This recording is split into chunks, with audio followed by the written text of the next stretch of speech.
For this reason, it's not merely scientists and environmental activists who call for swift and forceful action. It's military leaders in my own country and others who understand our common security hangs in the balance. Agreements among nations, strong institutions, support for human rights, investments in development. All these are vital ingredients in bringing about the evolution that President Kennedy spoke about. And yet, I do not believe that we will have the will, the determination, the staying power to complete this work without something more. And that's the continued expansion of our moral imagination. An insistence that there's something irreducible that we all share.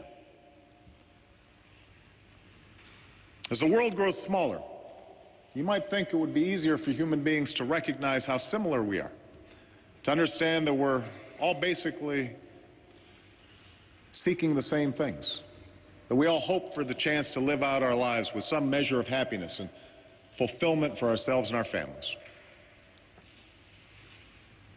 And yet somehow, given the dizzying pace of globalization, the cultural leveling of modernity, it perhaps comes as no surprise that people fear the loss of what they cherish in their particular identities, their race, their tribe, and perhaps most powerfully, their religion.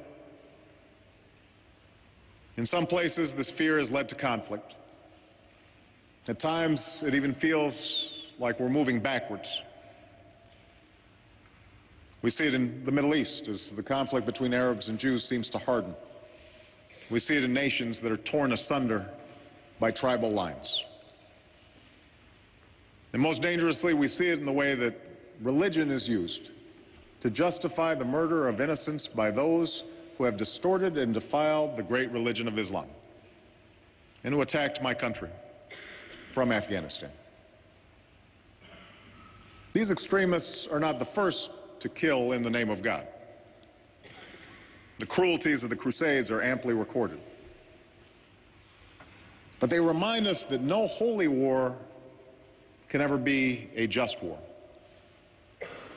For if you truly believe that you are carrying out divine will, then there is no need for restraint.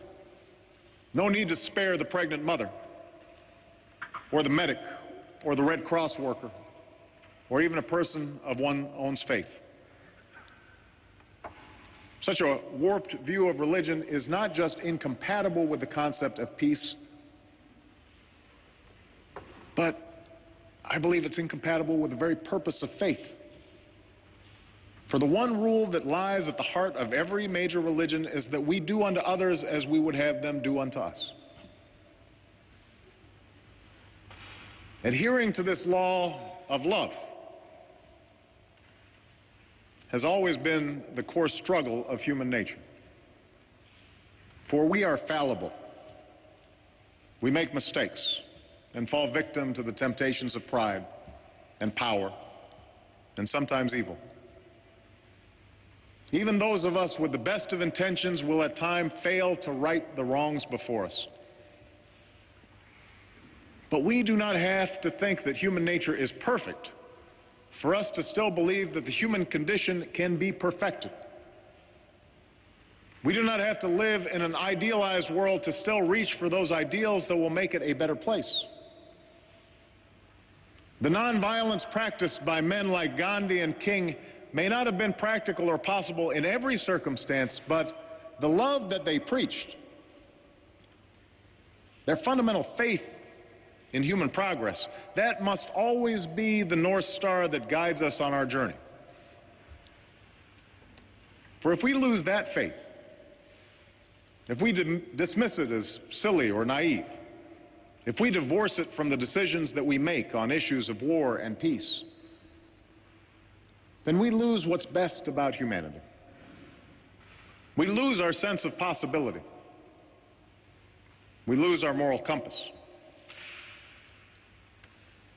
Like generations have before us, we must reject that future. As Dr. King said at this occasion so many years ago, I refuse to accept despair as the final response to the ambiguities of history. I refuse to accept the idea that the isness of man's present condition makes him morally incapable of reaching up for the eternal oughtness that forever confronts him. Let us reach for the world that ought to be, that spark of the divine that still steers within each of our souls.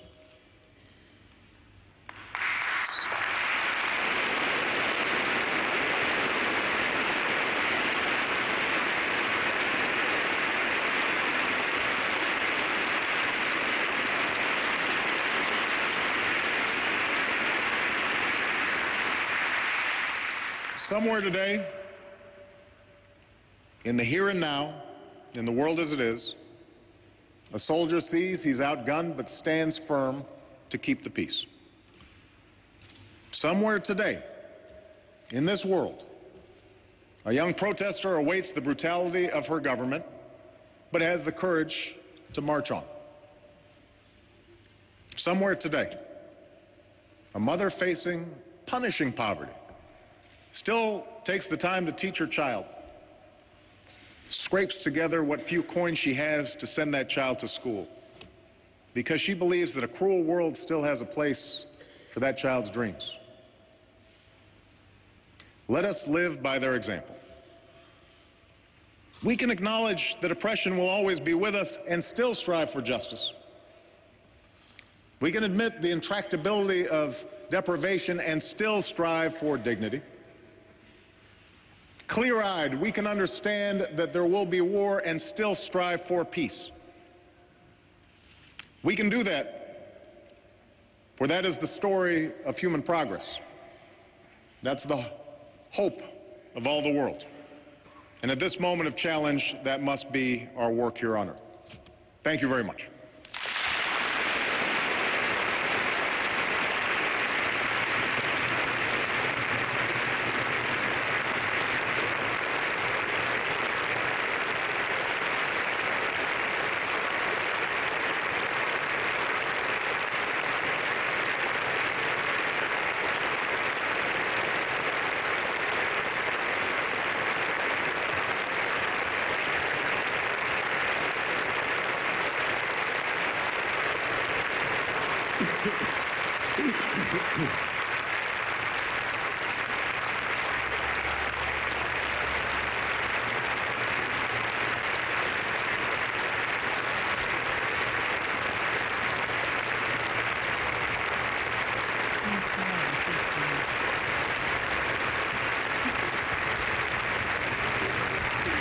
Standing ovation for American President Barack Obama as he accepts the Nobel Peace Prize for 2009. Speech almost 36 minutes in length. It's known as the Nobel Lecture. And we bring in Suzanne Melvaux, who is listening as well. She is live in Oslo this morning. And the president, as we know, Suzanne, faced a lot of criticism for accepting this Nobel Peace Prize while presiding over 2 wars. And he really seemed to tackle that criticism head on. He talked about his awareness of the cost of armed conflict. He also acknowledged some of the difficult questions about the relationship between war and peace.